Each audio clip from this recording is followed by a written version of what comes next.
I'm home.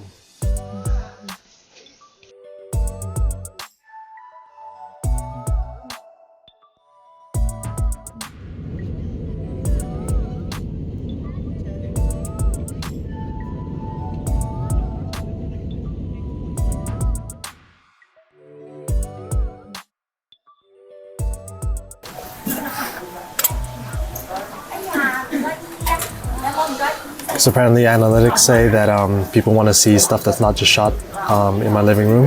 So I'm gonna now recap my second leg of our Eurotrip. But don't take these reviews too seriously. Obviously, I'm just doing it a little tongue-in-cheek, and obviously I don't really give good recommendations because all of our stuff is based off Google recommendations in the area that we're staying. So, but actually no, we found some good spots. So here goes last time on Aldog's reviews. The last I left you, we boarded a ferry from Copenhagen to Oslo. I probably said that wrong. The ferry was an interesting experience. It was kind of like a non-luxury cruise, right? So buffet dinner and buffet breakfast. The rooms weren't luxury, but they were kind of small. But I mean, honestly, it was more of a transportation means rather than like a cruise. So I'd give the ferry actually 4 out of 5 ferries because as far as transportation goes, it was nice. Now we were only in Oslo for 2 days and we got in on a Sunday. And that part's important because we walked into town with our bags and our kid in tow. And the town looked really pretty. It was a lovely day. And we get to the hotel into the same chain as the one in Copenhagen, but this time we can't check in early. So fine, we got to hang around the city for like 5 hours before we get a room. All good. But except it's Sunday, right? So literally all the shops are closed, like everything. So we found a nice little park and we walked around the Oslo Opera House and the surrounding areas, which was actually pretty nice. We found a little food hall. That was actually pretty average. There's variety, but it wasn't authentic. And then in the late afternoon, we walked around kind of like the royal residence, which was pretty uneventful, except for some guy walked up to me and asked to see my camera. So I took a photo and out of nowhere, he's like, "Can I see?" And I'm like, "Oh, all good. I'm about to get stabbed." He's sort of like, I said no. And he sort of like, walked off. So yeah, closest I've been to dying. All good. The next day we checked out the area around like Aker Bridge. I'm saying that wrong, but the residences looked really nice, like looking right over the harbor.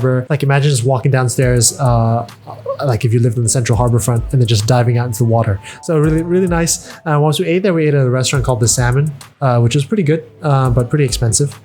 So that was Oslo. So next up, Barcelona. Barcelona's moved up on my list of favorite cities.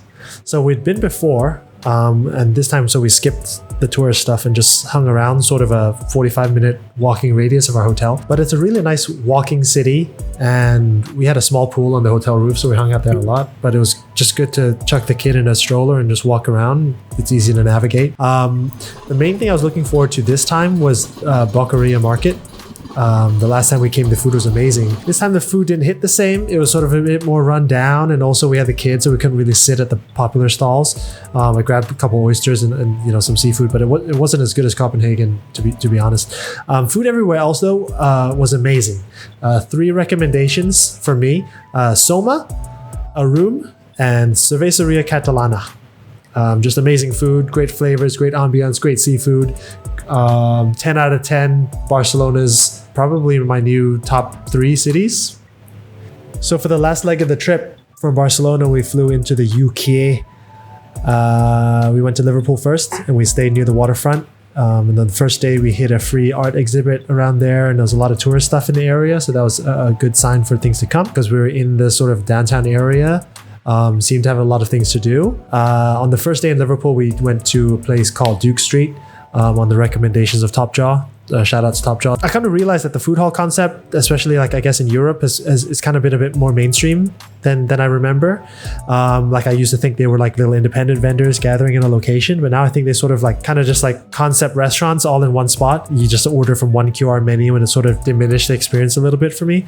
Still some good food, but not the same vibe. We did Baltic Market, which was a cool spot, but the food was kind of average. You know, Duke Street was a bit more upmarket, but just sort of one big ghost kitchen. And still the favorite though, Mackie Mayer in Manchester. That was good eats. So overall, last time we were in the UK, we hit the heat wave and it was unbearable. This time we were really worried about it, but actually the weather was fine. Not too hot, not too cool.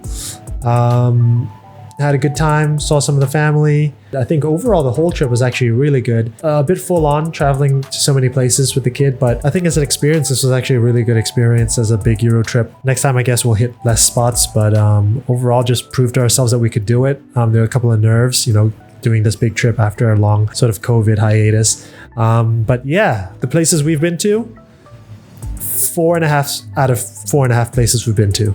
So that's it for this review. Thanks for watching. No one's watching up till now, but back to regularly scheduled content when I can. Okay, thanks and goodbye.